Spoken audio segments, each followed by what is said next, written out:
사도행전 6장 1절에서 이렇게 7절 이렇게 있죠. 사도행전 6장 1절에서 이렇게 7절. 짧죠? 네, 우리 같이 한번 읽어보도록 하겠습니다. 같이 읽겠습니다. 시작. 그때 제자가 더 많아졌는데 헬라파 유대인들이 자기의 가부들이 매일의 구제에 빠짐으로 히브리파 사람을 원망하니 12사도가 모든 제자를 불러 이르되 우리가 하나님의 말씀을 제쳐놓고 접대를 일삼는 것이 마땅하지 아니하니 형제들아 너희 가운데서 성령과 지혜가 충만하여 칭찬받는 사람 7을 택하라. 우리가 이 일을 그들에게 맡기고 우리는 오로지 기도하는 일과 말씀 사역에 힘쓰리라 하니 온 무리가 이 말을 기뻐하여 믿음과 성령이 충만한 사람 스데반과 또 빌립과 브로고로와 니가노르와 디몬과 바베나와 유대교에 입교했던 안디옥 사람 니골라를 택하여 사도들 앞에 세우니 사도들이 기도하고 그들에게 안수하니라. 하나님의 말씀이 점점 왕성하여 예루살렘에 있는 제자의 수가 더 심히 많아지고 허다한 제사장의 무리도 이 도에 복종하니라. 아멘. 아멘. 아멘. 네. 오늘 한번 말씀 제목 한번 읽어볼까요? 시작. 7 집사가 선택받은 어떤 기준. 이런 말씀 제목으로 한번 쭉 이렇게 보도록 이렇게 하겠습니다. 질문을 한번 던져봅니다. 같이 한번 읽어볼까요? 시작. 자신의 일을 잘하는 것과 남의 섬기는 것과의 차이는? 이 질문 이해하십니까? 자기의 일을 잘하는 것. 그렇죠. 왜냐하면 이 세상에 자기의 주어진 일들이 있죠. 그래서 매일 우리가 하잖아요. 그것이. 그래서 자기의 일을 잘하는 것하고 또 남을 섬기는 것이 차이가 있을까요? 어떤 것 같습니까? 남을 섬기는 일을 또 애초부터 하시는 분이 있을 있고, 자원봉사 이런 봉사단체에 있는 사람들 늘 남을 또 섬기는 일을 이렇게 하잖아요. 근데 그것도 알고 보면 또 자기 일이잖아요. 자기 일이거든요. 계획도 짜야 되고 뭣도 짜야 되고 어떻게 해야 되고. 그렇게 해서 그래서 제가 이제 질문을 던져보는 자기 자신의 일을 잘하는 것하고 남을 섬기는 것은 차이가 있을 것인가. 제 질문의 의도가 무언가를 알겠습니까? 무엇인지 알겠습니까? 네. 누구나 하나님께서 자기 자신에게 주신 재능이 있기 때문에 그 자기 일은 잘합니다. 그런데 남을 섬기는 것은 쉬워요? 어려워요? 어려워요. 왜 그럴까요? 왜 그럴 것 같습니까? 잘 생각해 보세요. 왜 내가 가지고 있는 재능으로 내가 회사 일이든 또 뭐 집안 일이든 뭔 일이든 잘해요. 이런 건 되게 재밌게 잘합니다. 좋고. 그런데 이상하게 남을 섬기는 것이 힘들어요. 근데 누구나 하기 힘들어요. 저한테도 쉽겠습니까? 쉽지 않아요. 왜 그럴까요? 왜 그럴 것 같습니까? 왜 남을 섬기는 게 힘들지? 자기 자신을 사랑하고 자기 자신의 일을 하는 건 쉬운데 왜 남을 섬기는 건 힘들지? 왜 그럴 것 같습니까? 희생이 요구되기 때문에. 틀린 말 아니죠. 희생이 요구되기 때문에. 자기 자신을 하는 것에 대한 자기 희생은 엄청 해도 좋아요, 안 좋아요? 그렇죠. 희생. 왜 희생이라는 게 추가되기 때 쉽지 않다. 틀린 말 아닙니까? 맞죠. 또 여러분 생각에는 왜 남을 섬기는 것이 쉽지 않을 것 않습니까? 직접적인 자기 이익. 예. 예. 직접적인 자기 이익 추구. 또 제가 원하는 답이 안 나와서 물어보는 것입니다. 지금. 왜 그럴 것 같습니까? 왜 남이 이렇게 섬기는 게 이렇게 힘들지? 하나님은 남을 섬기는 게 엄청 쉽습니다. 자, 힌트가 가는 겁니다. 왜 하나님은 쉽지? 사랑. 네, 많이 가까워졌습니다. 네? 사랑이 부족해서. 네, 계속 이제 사랑 이야기 하시는데, 네. 이러다가 이렇게 너무 어렵죠? 네. 제가 하고 싶은 말이 뭐냐면, 왜 남을 섬기는 게 어렵지? 자기가 자기 일을 하는 건 이렇게 쉬운데 내가 남을 이렇게 섬기는 거 어렵지? 순종. 네. 사랑, 순종, 헌신 다 맞습니다. 틀려요. 이런 것들이 있기 때문에 어렵죠. 제가 오늘 입장에서 하고 싶은 말은 뭐냐면 남을 섬기는 것이 영적이기 때문에 그렇습니다. 자기 자신이 재능이 있어요. 자기 섬겨요. 그럼 잘하죠. 하나님이 주셨으니까 이 일에 대한 재능을 주셨어요. 그리고 이 점을 잘해요. 근데 이상하게 남을 섬기고 사랑하고 하는 것이 이상하게 쉽지 않아요. 그럼 도대체 무엇 때문에 그러지? 나를 재는데 왜 여기까지 안 나가지? 그리고 이렇게 돼도 왜 계속적으로 안 나가지? 왜 그런지, 왜 그럴 것 같습니까? 제가 곰곰이 생각을 해보면 이게 영적인 일이기 때문에 그런 거예요. 자, 하나님은 영이시잖아요. 그래서 사랑이라고 말씀하셨죠. 하나님은 영이신데 하나님은 또 뭐라 그래요? 사랑이라 그래요. 사랑이 영이네? 그러니까 영이 사랑이고 사랑이 영이니까 영이신 하나님이 사랑하는 게 쉬워요? 안 쉬워요? 엄청 쉬운 거예요. 그런데 우리는 지금 육을 통해서 영으로 갔다가 육과 영이 짬뽕된 삶을 살고 있기 때문에 이게 남을 섬기는 것이 아직까지가 이게 뭔가 쉽지 않아요. 그런데 우리가 점점 더 영적으로 성장하고 성숙되고 점점 더 커지면요. 남을 섬기는 그것이 점점 더 쉬워집니다. 제가 하고 싶은 말이 이제 실력과 영성을 우리가 강조하잖아요. 우리 세상에는 실력만 있으면 됩니다. 그래서 열심히 자기의 것을 갈고 닦아서 최고의 실력을 가지면 이 세상에서 인정을 받습니다. 그런데 그들에게 뭐가 없냐면 영성이 없어요. 영성이 없어요. 하나님을 믿는 그 영성이 이렇게 없어요. 그래서 자기 일은 잘해요. 그런데 최고의 어떤 그 재능을 가지고 있는데도 이상하게 그 사람은 다른 사람을 사랑하는 데는 잘 안 돼요. 가정에도 문제가 있고 얼마나 많은 재벌들이 얼마나 많은 또 유명한 사람들이 가정이 자꾸 깨집니까? 뭔가 안 돼요. 뭔가 안 돼요. 왜 세상에 많은 독재자들이 독재를 할 때 왜 자꾸 교회를 공격할까요? 그게 단순히 교회를 싫어서라기보다도 저는 어떻게 보냐면 영적인 공격인 거예요. 근데 자기 자신을 모를 수 있죠. 이 세상에 많은 일들이 자기도 알고 모르게 영적으로 뭐가 되는 거예요. 그래서 궁극적으로는 하나님의 말씀이 영적인 말씀이거든요. 그러니까 이 하나님의 말씀의 실천이 잘 안 돼요. 성경 딱 읽어보면 하나님을 사랑하는 자 남을 사랑하라 그랬죠. 그러니까 남을 사랑하는 것이 왜 안 되냐면 이게 영적인 것이기 때문에 그렇습니다. 제가 지금 말씀하시는 걸 좀 이해하시겠습니까? 안 되는 이유가 내가 이렇게 못하는 게 아니고 내가 더 영적으로 성숙되어야겠다 이렇게 생각하시면 됩니다. 하나님은 그냥 영이시기 때문에 그게 통이 100% 영이에요. 그렇기 때문에 그냥 다 되는 거예요.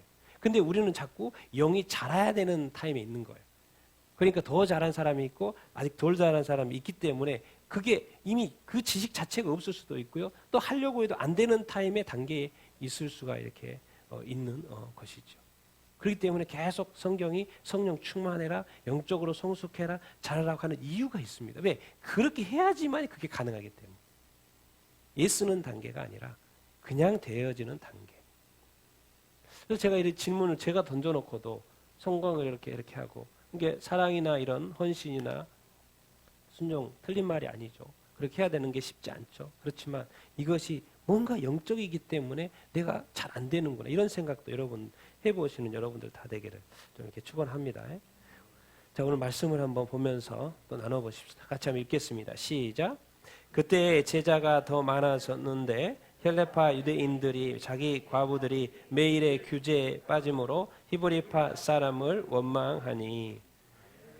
자, 제자들이 이제 갇히고 막 2번씩이나 풀려나고 근데 뭐 채찍질만 맞았을 뿐이지 멀쩡하게 살아나오고 막 이 최고의 그 당시에 지도자들에게도 걸렸는데도 아무 이상이 없이 막 풀려나오고 이러니 막 분위기가 지금 난리입니다. 난리.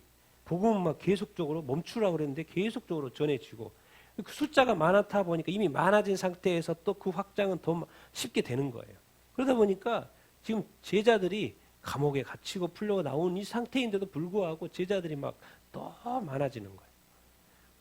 근데 이제 여기서 오늘의 말씀 뭡니까? 많아졌는데 갈등이 생기는 거예요.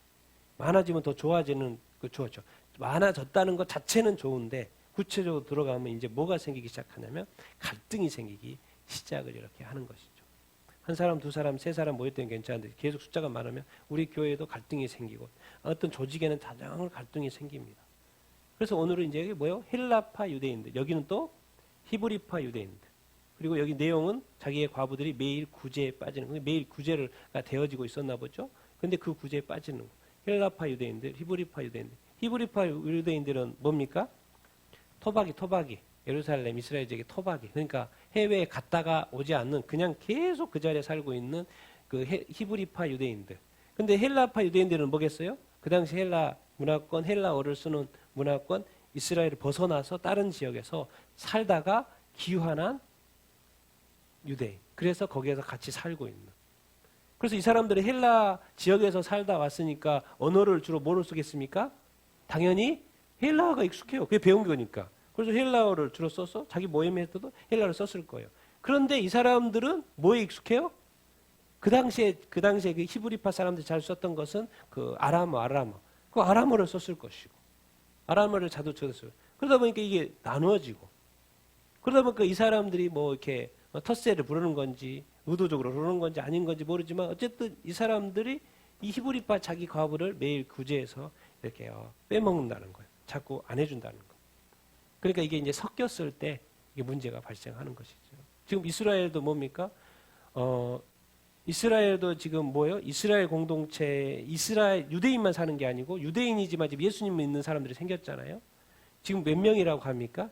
유대인 중에서 메시아닉 주 이스라엘에 살고 있는 사람이 보통 요즘에는 2년 전에 통계가 3만입니다. 3만. 여러분 이것만 생각하면 안 됩니다. 이스라엘의 메시아닉 주가 몇 명이나 있을 것 같습니까? 아니 미국에. 이스라엘에는 3만이 넘어갑니다. 근데 이스라엘이 아니라 미국에도 당연히 메시아닉 주가 있겠죠. 있을까 없을까요? 예, 이스라엘의 유대인이 많죠. 엄청나게 많죠. 700만인가 그렇잖아요. 그런데 그 중에 몇 명이 이스라엘의 예수님을 믿을 것 같습니까? 그 미국에 사는 메시아닉 주 있을 것 같아요? 없을 것 같아요? 있습니다. 그래서 제가 전혀 그때가 지금까지는 그 생각을 못했다가 이번에 이렇게 찾아봤어요. 몇 명이나 될 것 같습니까? 제가 찾은 거 2010년도 통계밖에 못 찾았어요. 아무리 찾아봐도 거기까지밖에 안 나오더라고요. 몇 명일 것 같습니까? 더 많을 것 같아요? 적을 것 같아요? 더 많죠. 더 많습니다. 얼마나 많을까요? 지금 700만인데 300만이면 거의 절반? 그렇게는 안 되고 2010년 통계 보니까 25만 명이 메시아닉 주로 나와 있습니다.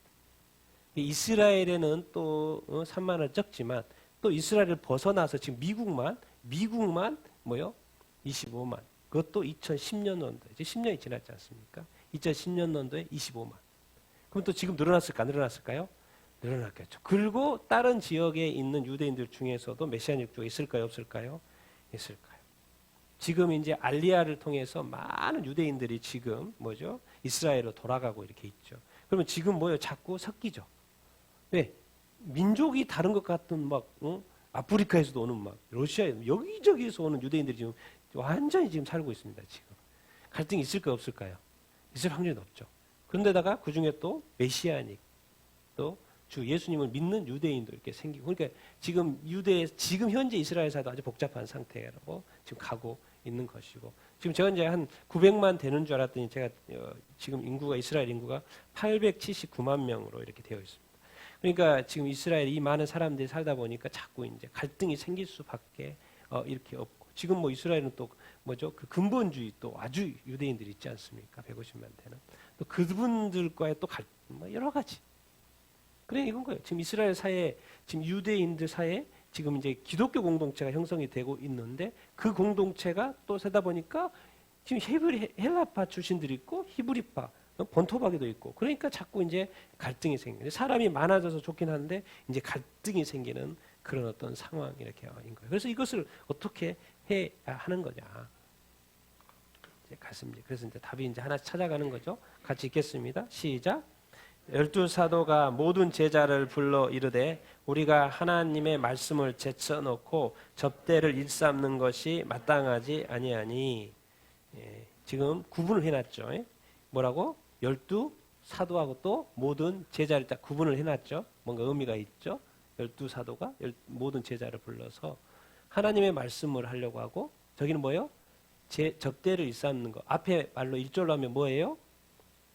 구제하는 거죠. 매일 구제하는 거. 이게 구제 플러스. 이제 사람이 이렇게 커지다 보니까 이제 뭣도 있어야 돼. 고객센터도 있어야 되죠. 그리고 사무도 봐야 되고 행정도 봐야 되고 막 일이 너무 많아지니까 해야 될 일들이 교회가 해야 돼요. 1차적으로 말씀을 전파하는 건 뭐겠습니까? 하나님의 말씀은 뭐예요? 말씀과 관련해서 설교도 해야 되고 양육도 해야 되고 또 말씀을 전파도 해야 되고 말씀과 관련해서 1차적으로 이 사도는 주님한테 직접 받은 이 명령을 먼저 수행을 해야 되죠. 그게 뭐예요? 같이 한번 쭉 읽어보겠습니다. 시작. 그러므로 너희는 가서 모든 민족으로 제자를 삼아 아버지와 아들과 성령의 이름으로 세례를 베풀고 내가 너희에게 분부한 모든 것을 가르쳐 지키게 하라. 예, 주님의 마지막 부탁하신 말씀을 하나님의 말씀, 주님의 말씀을 제자들은 기억하고 있어요. 그래서 자기네들은 늘 이 말씀 전하는 것을 소중하게 생각하고 항상 중요하게 생각을 이렇게 하죠. 그래서 늘 성도들이 사람들이 늘어나잖아요. 말씀 전하고 세례를 베풀고 그렇게 계속 제자를 삼는 일을 지금 하고 이렇게 있는 것이요. 그런데 지금 이런 교회에 갈등이 일어나요. 그러니까 이 구제하는 그 일을 어떻게 해야 되는 거냐. 자기가 이것까지는 다 할 수 없다는 거예요. 뭐예요? 역량 부족이, 역량 부족이라기보다도 시간 부족이, 시간 부족. 이제 초과가 되고 있어요. 초과가 이렇게 돼. 그러니까 우리 회사에도 이제 회사가 조그만 치면 뭐 작그만 건 뭐라 조그만 데는 막 사장님도 일합니다. 저도 오랫동안 그 이주민 사역하면서 수많은 회사를 방문해 봤지만요. 조그만 회사 가면 사장님도 일하고 계셔요. 공장에서 일하고 계신다니까요. 근데 이제 조그만 규모 있는데 이렇게 가면요. 이제 제가 딱 방문하면 어느 팀으로 인도해요. 뭐요? 이제 바로 직접 사장님 만나는 게 아니라 어느 팀으로 인도한다니까요. 총무팀이나 인사팀으로. 영업팀도 있고 생산팀도 있고 다 있잖아요. 그러니까 딱 내가 외부인이 왔을 때 만나야 될 타임이 딱 정해져 있어요. 왜? 일단 큰 회사이기 때문에 조직이 갖춰져 있어요. 근데 이런 거죠. 이게 이제 교회에 사람들이 커지다 보니까 이게 30명, 100명, 500명, 1000명 단위 때는 다 틀려져야 안 틀려져요? 틀려질 수밖에 없는 거. 이거는 당연히 일어날 수밖에 없고 당연히 일어날 수 있는 갈등. 그래서 이것을 통해서 뭐요? 교회가 정비가 되는 거죠. 조직이 정비가 이렇게 되는 거죠. 그러니까 우리의 생각도 좀 넓어져야 되는 것이고 시각도 넓어져야 되는 것이죠. 그러니까 이 말씀의 영역과 이제는 뭐죠? 이 사무와 행정의 영역 또 이렇게 봉사의 영역, 이 사역의 영역이 이제 구분되기 시작하죠. 여러분 이게 둘 다 중요해요? 안 중요해요? 중요한 거는 둘 다 중요합니다. 말씀이 중요하니까 말씀만 취하고 다른 건 버려버린다. 그게 안 되죠. 그렇게 하면 안 되죠. 둘 다 중요합니다. 그러니까 이제는 뭐가 필요한 거예요? 이것도 버릴 수 없고 저것도 버릴 수 없으니까 근데 사람은 만해졌으니까 어떻게 딱 생각이 나오잖아요. 아, 우리는 이거하고 다른 사람이 저거 하면 되겠구나라는 생각이 좀 돌아가는 것이죠. 그러니까 할 일은 뭐예요? 아, 다른 사람 할 수 있는 사람을 찾아야 되겠구나. 이런 생각이 절로 듭니까? 안 듭니까? 들죠. 그래서 이제 사도들이 저것도 중요하니까 이제 사도들이 말하는 게 이거 아닙니까? 같이 읽어보겠습니다. 시작. 형제들아 너희 가운데서 성령과 지혜가 충만하여 칭찬받는 사람 7을 택하라. 우리가 이 일을 그들에게 맡기고 우리도 그러지 기도하는 일과 말씀 사역에 힘쓰리라. 아멘. 참 이게 사도들이 자기가 선택하는 게 아닙니다. 사도들이 선택하는 게 아니에요. 너희들이 가서 7명을 데려오라는 거예요. 너희들 가운데서 사람의 7명을 데려오라는 거예요. 사도들은 뭐 하는 거예요? 자기는 안수만 하겠다는 거예요. 근데 이제 조건을 제시하죠. 조건이 뭐예요? 첫 번째, 성령. 두 번째, 지식. 그리고 또 뭐예요? 칭찬받는 사람 7. 여기서 이제 사실 이제 칭찬이라고 했는데 사실은 이제 평판이 맞습니다. 평판이 원어적으로는. 그래서 제가 조금 밑에 제가 킹제임스 흥점역 번역으로 하면 좀 더 정확합니다. 4절도 그렇고 같이 한번 읽어보겠습니다. 시작. 그러므로 형제들아 너희는 가서 정직하다고 평판이 있고 성령님과 지혜가 충만한 사람 7을 찾아내라. 우리가 이 일을 그들에게 맡기고 오직 우리는 계속해서 기도와 말씀 사역에 전념하니라 하니라. 아멘. 이렇게 보면 이제 흠점응력으로 이렇게 보면은 이렇게 돼 있어요. 예. 정직하다는 평판. 영어로는 그냥 good reputation 돼가지고 좋은 평판 이렇게 돼 있는데 정직하다는 게 들어가 있습니다. 어떤 평판이 좋아야 된다는 거예요. 1차적으로. 왜? 그들 사이의 사람들을 뽑는 거기 때문에 그들 사이의 평판이 좋은 사람 뽑아야 되는 거죠. 그런데 잊지 않고 추가하는 게 있어요. 뭐예요? 뭐 충만? 성령의 충만, 그 다음에 지혜를 충만. 그들에게 이 일을 맡기겠다는 거예요. 딱 생각을 해보십시오. 왜 성령에 충만하다는 것을 사도들은 넘버 원으로 뽑았을까요? 왜 그래요? 사도들이 지금 자기 이 말씀의 사역을 해가는 데 있어서 가장 중요하게 생각하고 이 일을 할 수 있게 하시는 분이 누구라고 생각하는 거예요? 성령이라고 생각하는 거예요. 첫 번째로 성령이 반드시 성령에 충만해야 한다. 두 번째, 이 일을 하려면 뭐가 필요해요? 지혜가 필요하죠. 이게 함부로 할 수 있는 게 아니죠. 이런 것을 잘 할 수 있는 지혜가 있는 사람이 있어야 된다는 거예요. 참 이게 그들한테 맡기는데 그 다음에 뭐예요? 기도하는 일이라고 번역했는데 이 개역 개정판은 여기서는 이게 더 정확한 것 같아요. 원어상으로. 뭐예요? 계속해서. 기도는 한 번 하는 게 아니고 기도는 뭐라? 계속해서. 사도들은 생각했어요. 기도를 계속해야 된다. 주님도 계속했고 사는 내내 3년 동안 계속 기도했고 그럼 자기들도 당연히 기도해야 되겠죠. 사도들도. 그리고 뭐예요? 이 말씀 사역. 그래서 이 첫 번째로 왜 사도들은 이제 하나씩 좀 더 살펴볼 텐데 왜 사도들은 첫 번째로 성령의 충만함을 구했을까? 구약을 봤더니 성령을 빼고는 지도자들이 세워지지가 않아요. 동일한 원리로 신약에 그것을 적용하고 있는 것이죠. 같이 한번 읽어보도록 하겠습니다. 같이 민수기 27장입니다. 같이 읽겠습니다. 시작. 여호와 모든 육체의 생명의 하나님이시여 원하건대 한 사람을 이 회중 위에 세워서 그로 그들 앞에 출입하며 그들을 인도하여 출입하게 하사 여호와의 회중이 목자 없는 양과 같이 되게 하소서. 여호와께서 모세에게 이르시되 너의 아들 여호수아는 그 안에 영이 머무는 자니 너는 데려다가 그들에게 안수하고 내 종기를 그에게 돌려 이스라엘 자손의 온 회중을 그에게 복종하게 하려라. 아멘. 지금 모세가 이 출애굽의 역사를 이끌어서 지금 여기까지 왔고 이제 조금 있으면 이제 가나안에 들어가야 되는데 자기는 이렇게 늙었고 갈 수 없고 또 하나님이 너 범죄했기 때문에 갈 수 없다고 말했고 이제 이 모세에게 가장 중요한 건 뭐예요? 그 사람들을 인도할 다음 후계자인 거예요. 그래서 당연히 모세는 기도할 수밖에 없어요. 한 사람 세워주세요. 회중 중에서 한 사람 세워주세요. 그렇게 했더니 하나님이 모세에게 그러는 거예요. 누구요? 한 명을 지명을 해요. 누구?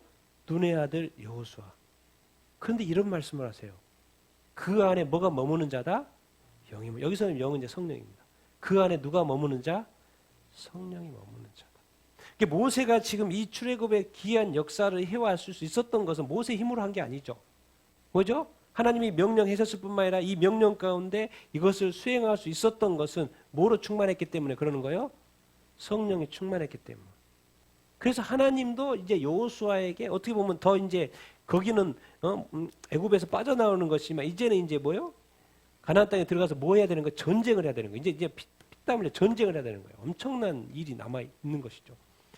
거기에도 뭐가 필요하다? 성령이 필요하다는 거예요. 여러분 이 지도자를 세우는 데 있어서 이 성령은요. 사도들이 넘버 원으로 봤다는 거예요. 성령으로 충만한 사람이 지도자가 되야 된다는 거예요. 왜 그럴 것 같습니까? 왜 성령의 충만함을 넘버 원으로 칠까요? 교회나 하나님의 일은 자기 생각으로 되면 안 된다는 거죠. 하나님의 일은 뭐로 해야 된다는 거예요? 하나님의 방식대로 해야 된다는 거예요. 우리 교회가요, 목사님 교회가 되고 사람의 교회가 되면 안 됩니다. 철저하게 목사님도 주님 앞에 무릎 꿇어야 되고 말씀 앞에 무릎 꿇어야 됩니다. 그리고 항상 물어야 됩니다. 주님, 성령님 어떻게 이 교회를 인도해 갈까요? 그래서 성령의 인도하신 이제 주님이 보내신 성령의 인도하심 따라서 여러분도 예배 드릴 때 그렇게 하셔야 돼요. 주님, 내가 하나님을 온전히 예배하고 싶은데 내가 하나님에 대해서 잘 모릅니다. 그러나 성령님은 다 알지 않습니까? 내가 알고도 예배하는데 몰라서도 예배를 온전히 하나님께 예배할 수 없습니다. 다 아시는 성령님께서 내게 충만히 임하여 주셔서 내가 알든 모르든 간에 100%의 예배를 오늘 주일 예배를 하나님 앞에 올려드릴 수 있도록 인도하여 주시옵소서. 그러니까 하나님을 100% 아는 누가 우리한테 임할 때 성령님이 임하실 때 우리는 다 알지 못하는 상태에서도 100% 예배를 드릴 수 있다는 거예요. 누가 아시니까? 성령님이 아시니까. 그 성령님이 우리 안에 충만히 역사하시니까. 그래서 성령의 충만을 구하는 것입니다. 여러분 하나님을 다 아십니까? 하나님을 아는 얼마나 아십니까? 그냥 예배해야 되니까 예배하고 또 예배하는 것은 당연히 하나님이 내가 누군지를 또 많이 배워서 하고 그런데 우리가 아는 그 지식과 그 역량의 그 지식하고 실제 하나님하고 크기는 많이 틀립니다. 그런데 그것을 메꿔주실 분이 누구냐면 성령님이신 거예요. 그러니까 우리가 성령의 인도하심과 성령의 충만하심 가운데 아니 분명히 나는 예배했는데 왜 하나님이 자꾸 안 받았다고 그러지? 나는 분명히 교회에 가서 예배를 드렸는데 왜 자꾸 하나님은 나를 모른다 그러지? 나는 분명히 했는데 그게 뭐냐면 성령님께서는 그리스도인은 성령으로 거듭나서 성령이 자동으로 그 안에 임하세요. 왜 그러지 않고서는 안 되기 때문에. 그런데 그 안에 계시는 성령님의 인도하심을 자꾸 안 구하고 자기 방식대로 하는 거예요. 자기 생각대로 하는 거예요. 그게 성령님과 일치되면 괜찮고 하나님의 뜻과 일치되면 괜찮죠. 그러나 우리가 더 온전하게 하나님 앞에 예배하기 위해서는 항상 누구를 구해야 된다? 성령을 구해야 됩니다. 이 사도가 첫 번째도 그렇고 구약에도 알고 봤더니 지도자라고 왕이고 선지자는 반드시 누가 있었어요? 하나님의 성령이 있었어요. 그렇지 않고서 여러분 우리가 다윗 하지만 다윗도 같이 읽어보겠습니다. 시작. 사무엘이 기름 불병을 가져다가 그의 형제 중에서 그에게 부었더니 이날 이후로 다윗이 하나님의 영에게 크게 감동되니라. 다윗이 나중에 30살에 왕이 되지만 보통 우리가 15살 또 17살 그 젊었을 때 누구요? 기름은 부었어요. 근데 왕은 늦게 됐죠. 등극은 늦게 하는 건데 중요한 건 그때부터 뭐에 감동됐다? 하나님의 감동됐다. 왕은요 그냥 되는 게 아니에요. 왜? 하나님의 말씀에 순종해야 되는데 그게 어떻게 하나님과 소통을 해야 되는데 그걸 어떻게 한다는 거예요? 지금 성령을 통해서 하신다는 거예요. 그러니까 이 땅에서 그리스도인으로서 온전한 삶을 살아가기 위해서는 하나님이 성령을 보내시고 그 성령을 통해서 하나님의 모든 기쁜 것까지 다 통찰하신 성령님을 통해서 하나님이 커뮤니케이션을 하는 거예요. 그리고 그 함시면서 우리한테 알려주고 깨닫게 하고 인도하시는 것입니다. 그러니까 성령의 인도하심을 받자라는 것이고 성령의 충만함을 구하자 이렇게 하는 것 아니겠습니까? 난 여러분들이 정말 왜 우리가 이제 교회에도 이렇게 직분이 생기고 봉사를 하고 섬기도 그렇게 하지 않습니까? 첫 번째로 여러분들 구하셔야 됩니다. 하나님, 내가 이 섬김을 할 때 먼저 성령의 충만함 받게 되기를 원합니다. 성령으로 나로 충만케 하여 주시옵소서. 이 기도를 항상 여러분들 하셔야 돼요. 제가 여러분 설교 준비를 하거나 뭔 일을 하거나 항상 묻는 습관이 있잖아요. 하나님한테 물어요. 이거 어떻게 하냐고.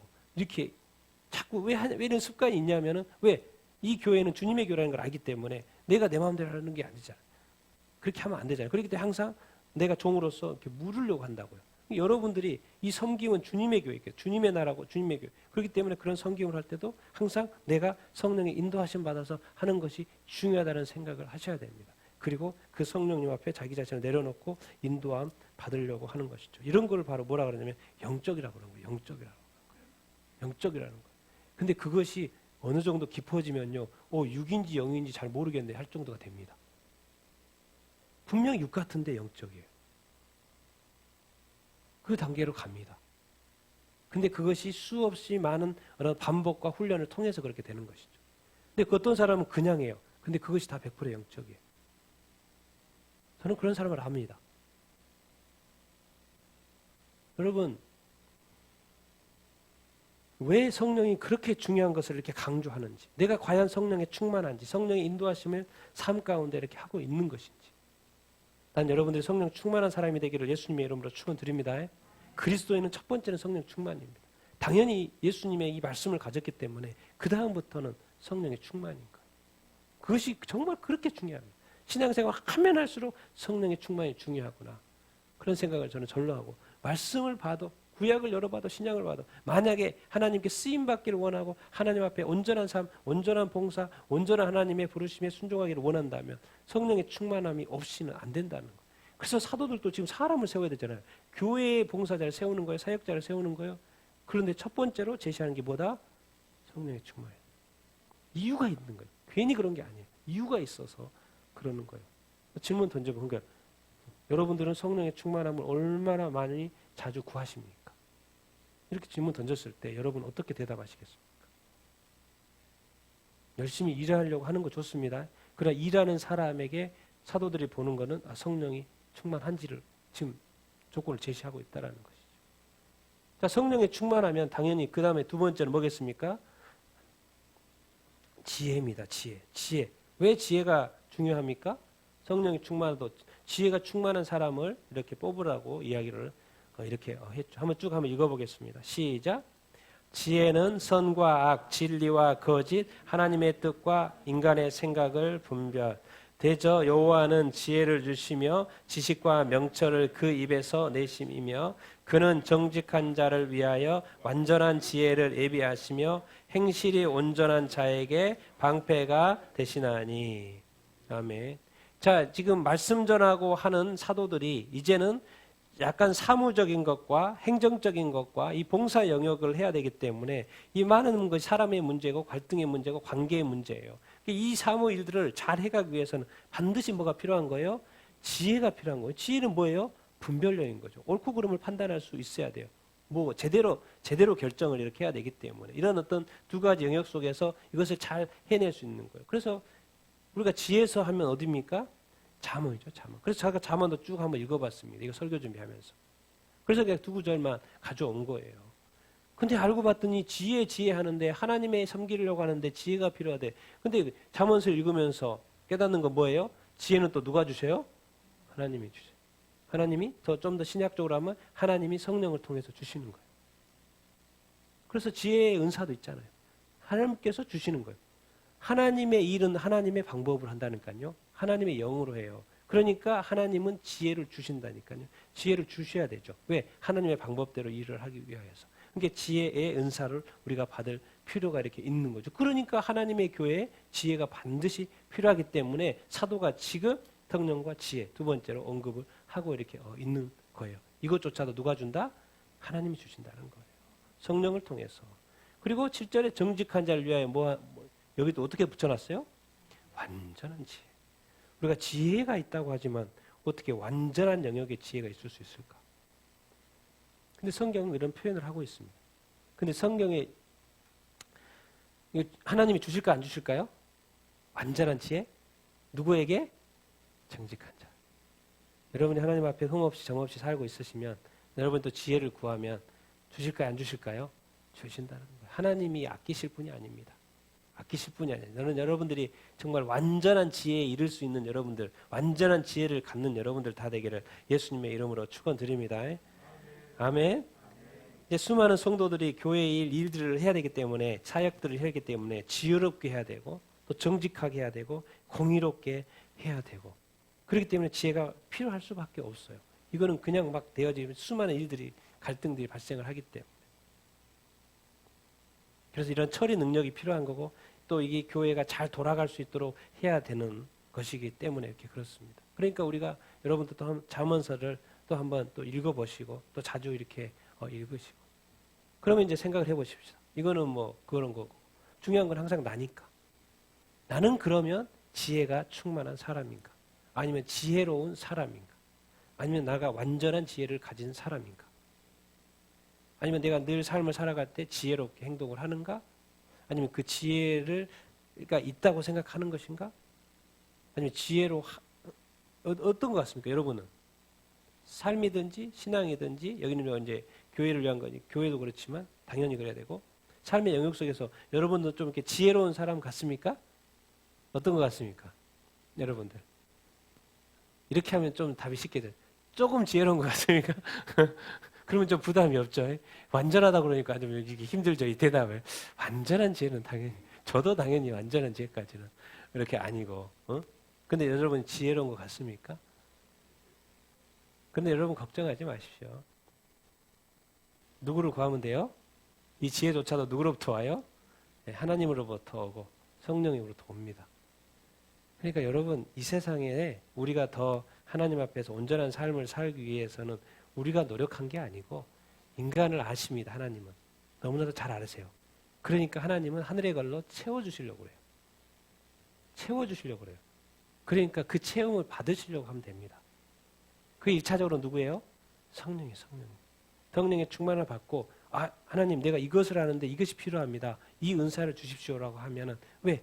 여러분의 목적이 자기의 유익이 아니고 자기의 어떤 뭔가를 아니고 하나님의 그것이 진심으로 하나님의 나라를 위한 것이라고 하나님이 보실 때 왜 구하면은 넉넉히 주시지 않겠습니까? 여기는 이제 성령과 지혜가 있지만 다른 영역도 이렇게 마찬가지 이렇게 입니다. 그러면 진짜 완전한 지혜 이룰 수 있습니다, 여러분. 삶을 살아가면서 이룰 수 있습니다. 여러분 이룰 수 있을 것 같습니까? 이 완전한 지혜? 진짜 이룰 수 있을 것 같습니까? 정말 항상 올바른 그 분별력 가운데 여러분 살 수 있을 것 같습니까? 어떻습니까? 여러분 생각하기에 그게 가능할 거라고 생각하십니까? 궁극적으로는 왜 이게 필요한데 나는 왜 그걸 구하지 않지? 그건 왜 그럴 것 같습니까? 그것을 없어도 신앙생활 잘할 수 있다고 생각하는 거예요? 아니면 뭔가 내 열심으로 다 하면 그것이 다 잘 될 거라고 생각을 하는 거예요? 아니면 또 진짜 우리가 구해야 될 게 있습니다. 하나님이 하라고 하신 게 있고요. 하나님이 명령하시는 것들이 있어요. 근데 어느 순간 우리는 성경도 덮어놓고 믿습니다. 말씀의 인도하심을 더 이상 구하지 않아요. 성령의 인도하심을 구하지 않습니다. 자기 열심으로 합니다. 그러니까 항상 뭐가 문제가 돼요? 탈이 납니다. 왜? 성령은 이렇게 하기를 원하는데 묻지 않았고 보지 않았고 질문하지 않았기 때문에 하는 주님의 대답을 듣지 않았고 성령 인도하심을 받지 않았기 때문에 문제가 되는 거예요. 그런데 만약에 우리 그렇지 않습니까? 우리 그 예수 전도단 전도 여행 하잖아요. 그렇죠? 전도 여행 할 때 뭡니까? 아무것도 먹을 거 가지고 가지 않잖아요. 근데 항상 참 저도 신기해. 그 사람들이 그냥 같이 기도한다는 거예요. 그러면 이상하게 어디로 가라는 게 사인이 온다라는 거예요. 그럼 가요. 근데 이렇게 하면 일이 돼요, 안 돼요? 근데 희한한 거죠. 그냥 기도만 하고 구하심을 뵀는데 뭔가 말씀하시고 우리가 그렇게 갔더니 그렇게 되고 거기서 먹을 거 주고 또 이렇게 전도하고 섬기고 이런 일이 된다는 거예요.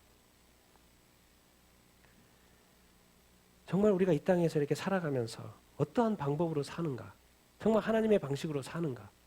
하나님의 방식으로 섬기는가? 하나님의 방식으로 예배하는가? 하나님의 방식으로 신앙생활 하는가? 여러분 늘 기억하십시오. 다른 종교인들도 다 열심히 합니다.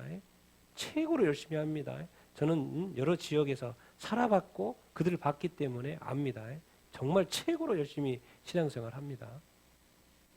근데 하나님하고 전혀 상관이 없죠. 성령, 지혜. 세 번째는 뭐예요? 칭찬. 여기서는 칭찬이라고 하는데 우리가 앞에서 봤더니 평판입니다. 좋은 평판. 사람들 안에서 사람을 뽑아야 되는데 사람들이 인정한 사람을 뽑아야 될 거 아닙니까? 그런데 자꾸 무리하게 사람들도 인정하지 않고 아니라고 자꾸 하는데 그걸 직접 뽑아보세요. 문제가 됩니까? 안 됩니까? 문제가 됩니다. 그런데 이 세상에 많은 사람들이 어떻게 뽑힙니까? 아니라고 말해도 뽑히지 않습니까? 이거예요. 지금 이 공동체 내에서 좀 평판이 좋은 사람 좀 일곱 뽑아라. 근데 아무나 뽑았다고 생각을 해보세요. 그럼 당연히 그 공동체 처음부터 삐끗거립니다. 그런데 그들은 추렸어요. 이제 사람들이 많이 늘어났어요. 그 당시에 이제 그리스도인들이 이제 많이 늘어났다 그랬잖아요. 전에 말씀 안 드린 한 2만 명에서 2만 5천 명 된다고요. 엄청나게 늘어난 거. 몇만 명이 된 거예요, 지금. 그러니까 그 중에서 평판 있는 사람 모아봐라. 일단 줄였을 것이고, 거기서 또 몇 명 잘랐을 것이고, 또 해봐서 했더니 다 7명까지 이렇게 온 것이죠. 이 사람들은, 지금 사도가 말한 그 기준에, 이 사람들은, 사도들은 잘 모를 수 있지만, 이 사람들이 인정하는 사람이었다. 사람들에게 평판이 좋은, 사람들이 인정하는 사람. 그러니까 다 됐죠.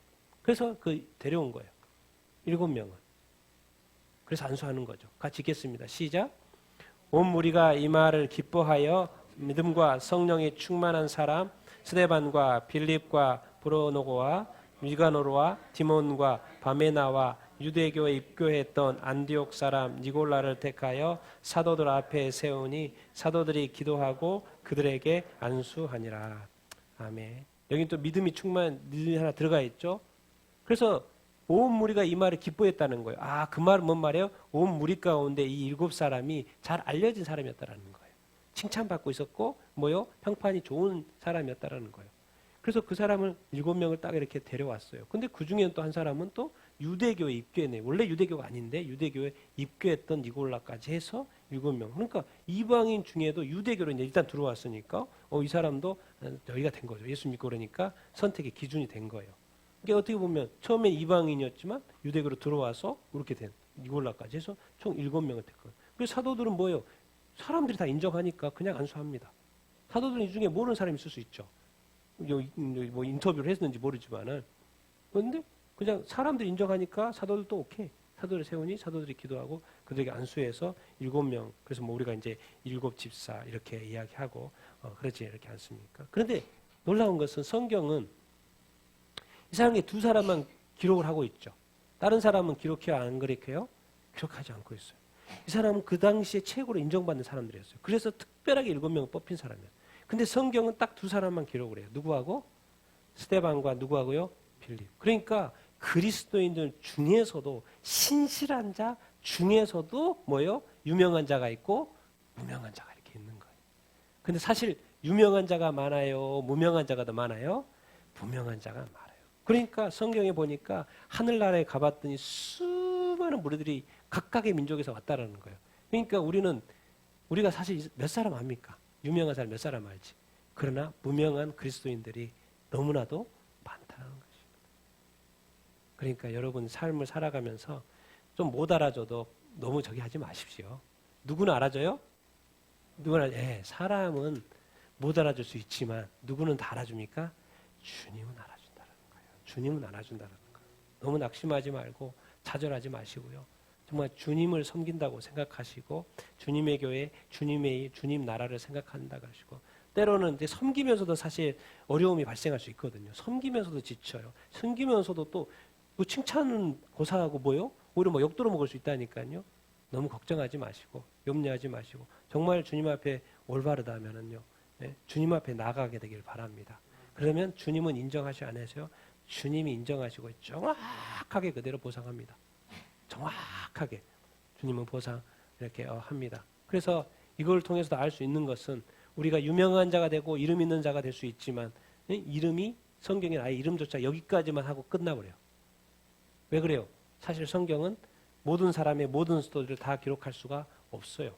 제한된 범위에 있기 때문에. 그러니까 이 2사람만 샘플로 했을 뿐이에요. 사실은 기록할 것이 많은데 이 사람들도 얼마나 열심히 생겼겠습니까? 그 수만 명 중에서 뽑힌 사람이 얼마나 많은 일을 했겠습니까? 우리도 지금까지 살아오면서 누가 누구를 어떻게 섬겼는지 잘 모르지 않습니까? 그렇지만 누구는 다 알고 계세요? 주님은 다 알고 계십니다. 여러분 끝까지 주님을 섬기는 삶, 또 교회면 교회고 하나님의 나라를 섬기는 삶은 끝까지 여러분들 다 열심히 해가는 여러분들 다 되기를 바랍니다. 그래서 나중에 주님께서 이렇게 다 보상 이렇게 하실 것입니다. 그리고 꼭 할 때는 우리 정치인들처럼 뭐예요? 순간 평판을 위해서 아주 예수잖아요. 그래서 정치 선거철만 되면 막 이것저것 착한 일 많이 하잖아요. 정치니까 그렇게 하는 것입니다. 근데 우리가 정치인처럼 살면 안 됩니다. 왜? 우리는 항상 그렇게 해야지. 그 선거철에 반짝 위해서 보여주기 시기로 일시적으로 그렇게 하는 것 그것조차도 주님이 다 아는 것이죠. 여러분 항상 영적으로 영원히 변함없이 한결같은 마음으로 섬기고 봉사하고 사랑하는 여러분들 다 되기를 예수님의 이름으로 축원드립니다. 사실 이것이 그들이 왜 섬깁니까? 무엇 때문에 섬깁니까? 같이 한번 쭉 읽어보겠습니다. 시작. 은사는 여러 가지나 성령은 같고 직분은 여러 가지나 주는 같으며 또 사역은 여러 가지나 모든 것을 모든 사람 가운데서 이루시는 하나님은 같으니. 아멘. 은사, 직분, 사역 여러분 자랑하지 마십시오.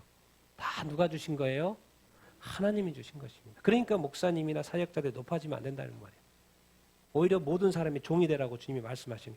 예수님은 왕이잖아요. 지금 왕인데 모든 사람의 종으로 이 땅에 오셨거든요. 너희들도 모든 사람의 종이라고. 최고의 왕이 지금 최고의 종이 됐거든요. 그 왕이 우리한테 말하는 거예요. 모든 것은 하나님으로부터 온다. 직분조차도 하나님으로부터 온다. 너희들한테 준 은사도 하나님으로부터 온다.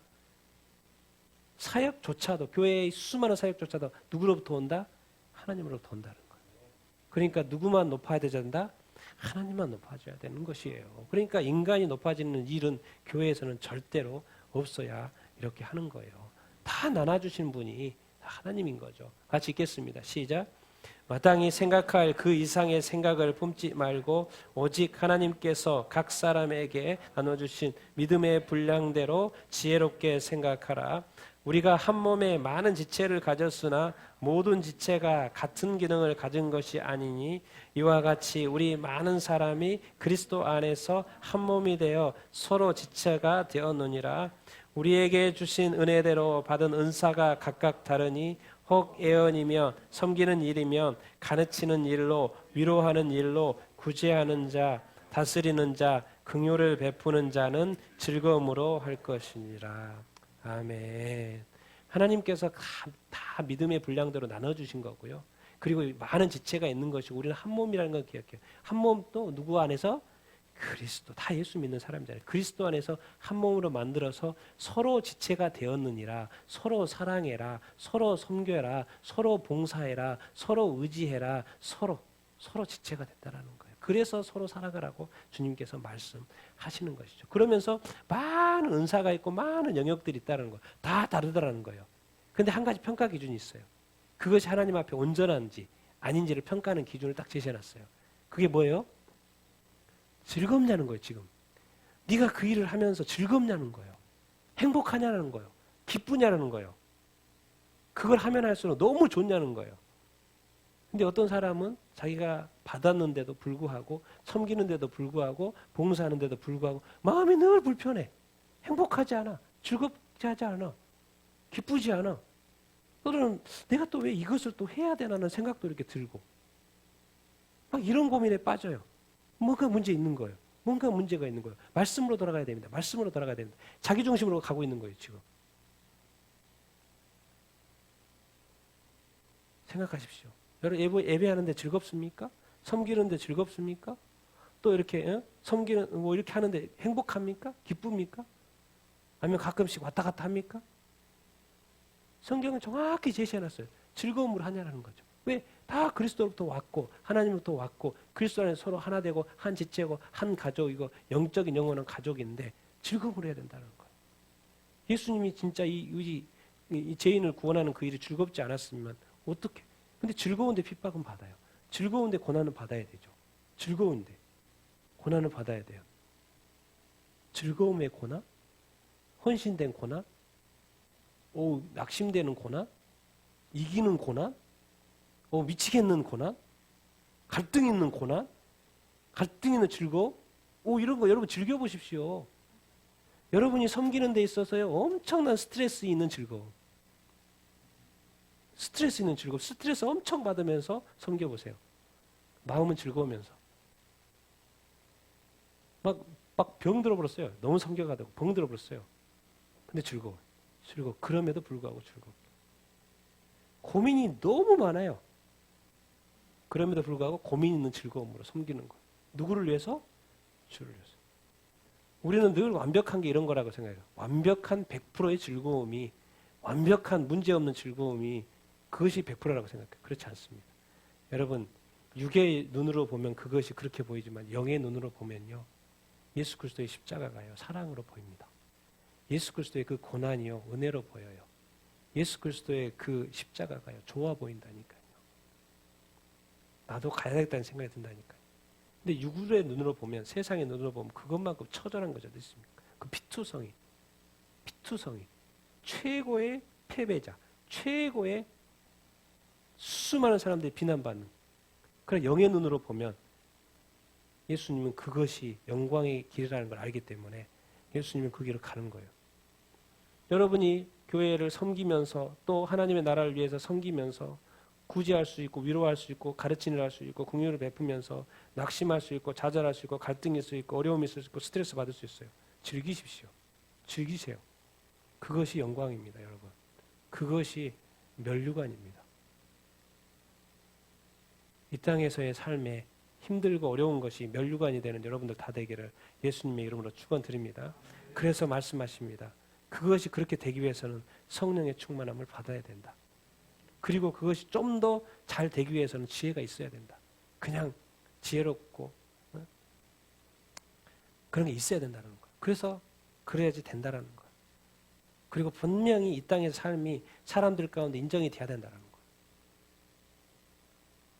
내가 오케이 하는 게 아니라 사람들이 인정할 수 있는 믿음이 하나님이 인정하는 믿음이 될 거라는 거예요. 그렇게만 된다면 이 모든 것이 즐거움으로만 통일될 수 있다면 애언하면서도 힘들 수 있고 섬기면서도 힘들 수 있고 가르치면서도 정말 이 사람이 변하지는 않은 것에 정말 이렇게 낙심할 수 있고 좌절할 수도 있고 위로하면서도 오히려 내가 자신이 위로받을 일이 생기고 굳이 하면서도 이게 힘들고 다스리면서도 마음대로 안 되니까 긍휼을 베푸면서도 오히려 내가 긍휼을 입어야 될 것 같고 그런데도 불구하고 우리가 그리스도 안에서 즐거움으로 통일을 시킬 수 있다면 즐거움으로 통일 수 있다면 나는 낮아져도 나의 것은 사라져도 하나님의 말씀은 점점 왕성해져 가는 거예요. 왜? 그 즐거움 때문에, 그 섬김 때문에, 그 희생 때문에. 같이 읽겠습니다. 시작. 하나님의 말씀이 점점 왕성하여 예루살렘에 있는 제자의 수가 더 심히 많아지고 허다한 제사장의 무리도 이 도에 복종하니라. 아멘. 이겁니다. 이거. 우리가 궁극적으로 이 땅에서 주님의 종된 삶을 사는 것은 하나님의 말씀을 위한 것이고 제자의 수가 더 늘어나기 위한 것이고 더 많은 구원의 사람들이 더 나타나기를 위해서 우리가 섬기는 거 아닙니까? 여러분 이렇게 섬기는 사람에게 주님이 그 구원을 잃어버리게 하겠습니까? 절대로 그렇지 않습니다. 주님은 끝까지 우리를 그런 사람들을 섬기는 사람들을 사랑하실 거고 돌보실 거고 인도하실 것입니다. 그런데 그거를 하나님은 또 그 통로로 삼으셔가지고 하나님의 복음을 계속 전하시기를 원하시는 거예요.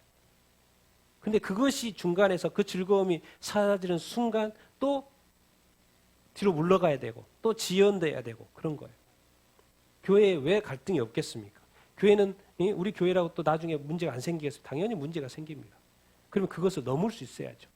넘을 수 있어야죠. 그래서 다음 단계로 가야죠. 여러분의 삶 가운데 많은 문제들이 발생할 수 있습니다. 그것은 뭐예요? 그것을 발판으로 또 다음 단계로 나아가십시오.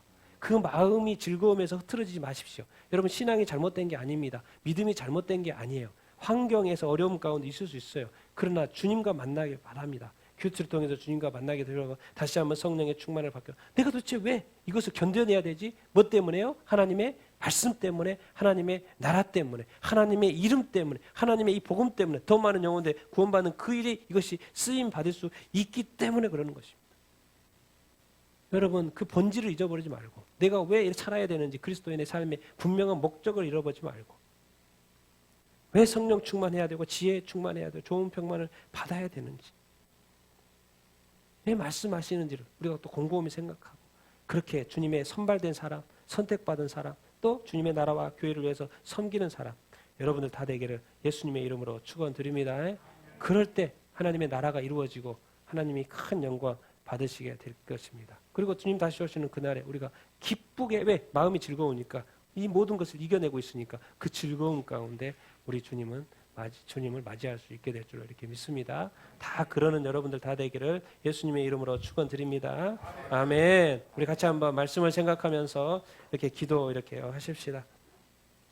주님 오늘 사도들이 이제 모든 것을 하다가 이제는 이제 사람들이 많아져서 또 문제가 계속 발생을 하고 있기 때문에 이제 또 다음 단계로 이제 또 7 집사를 또 세워서 사역자들을 세워서 또 일하게 하는 이런 구조를 가는데 그러나 사도들도 집사들도 또 다음의 리더들도 동일한 기준이 제시가 됩니다. 주님 그것은 성령이고 지혜라는 것이에요. 사람들로부터의 평판이라는 것이 그것이 지금 2000년이 지나도 동일한 기준으로 제시돼야 되는 줄 이렇게 믿습니다. 주님 내가 성령 충만한 사람이 되게 하여 주시옵소서. 지혜가 충만한 사람이 되게 하여 주시옵소서. 지혜로운 사람이 되게 하여 주시옵소서. 정의로운 사람이 되게 하여 주시옵소서. 정직한 사람이 되게 하여 주시옵소서. 무엇보다도 사람에게 평판이 좋다라는 것은 사람을 섬기고 있다는 것이고 사람을 사랑하고 있다는 것이고 사람에게 잘하고 있다는 것이 아니겠습니까? 그러니까 평판이 좋다는 이야기 아니겠습니까?